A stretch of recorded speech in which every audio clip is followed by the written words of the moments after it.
राम राम जय श्री राम सीताराम।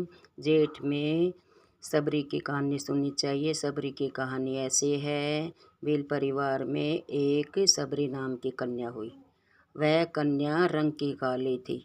जब वह बड़ी हुई, उसने होश संभाला, तब से ही उसकी भगवान की पूजा पाठ में, भक्ति में बहुत मन था, बहुत रुचि थी।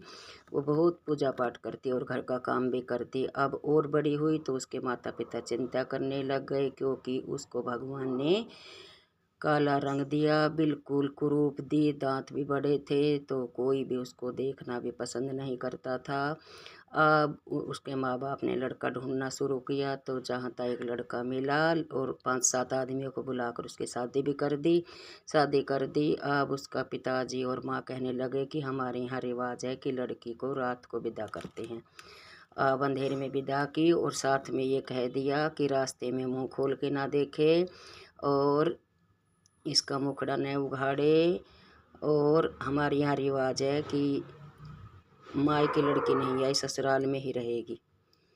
अब वो ले गया और चलते चलते जंगल में पहुंच गया, तो रास्ते में भूख प्यास लगी, तो वो कुछ फल लाया और खाने के लिए दिया। और तब उसका मुंह गाड़ के देखता है तो वो तो बिल्कुल डरावने रूप की।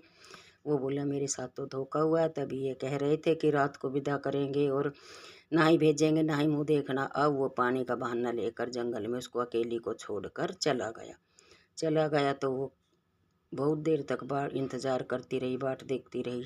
अब नहीं आया लड़का, तब उसने रोना शुरू कर दिया। वहाँ जंगल में कोई नहीं। तो कुछ देर बाद मुनि गंगा स्नान करके जा रहे, तो उनमें से कुछ तो निकल गए और एक महात्मा था दयालु, जो बड़े महात्मा थे, वे रुक गए और पूछने लगे कि बेटी इस जंगल में तू अकेली क्यों है और क्यों रो रही है। तब लड़की ने बताया कि भगवान ने मेरे को रूप नहीं दिया, मेरी शादी कर दी मेरे माँ बाप ने, और मेरे पति मेरे को मेरा रंग रूप देखकर मेरे को यहीं छोड़ के चले गए। तब वो गुरु महाराज बोला कि कोई बात नहीं, मैं तेरे धर्म का बाप हूँ और तू चल हमारे वहाँ आश्रम में कुटिया में रहना। तो बोली मैं पूजा भगवान की भक्ति करती हूँ। अब उसको महाराज ले गई और उसको एक कुटिया दे दी और वो पूजा पाठ करती और एक तरफ रहती। तब ऋषि मुनि स्नान करने जाते, उनके रास्ते में से कांटे हटा देती, झाड़ू लगा देती। इस तरह करते करते सेवा करती रही। अब कुछ दिन बाद वो महात्मा भी सर्वग सिधार गए। तब फिर वो रोने लगी। तब महात्मा ने उसको दर्शन दिए और कहा बेटी तू रो मत, तेरे को एक दिन तेरी पूजा पाठ से प्रसन्न होकर तेरे को भगवान जरूर दर्शन देंगे।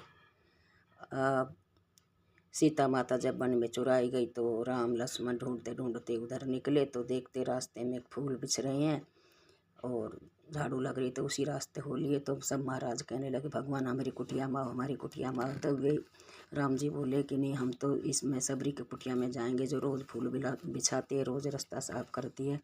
भगवान सबरी की कुटिया में गए। सबरी ने बेर चुन चुन कर रखे थे, बेर खिलाए और भगवान ने उसको आशीर्वाद दिया। सबरी माता हाथ जोड़कर खड़ी हो गई और अंतर ध्यान हो गई। तो हे भगवान, जैसे सबरी माता को दर्शन दिया, उसकी मुक्ति करी, ऐसी सबकी करना। कहते सुनते हुकारा भरते सबकी को भगवान दर्शन दे। तो ये कहानी थी सबरी की, जो रोज़ सुननी चाहिए। जय श्री राम सीताराम।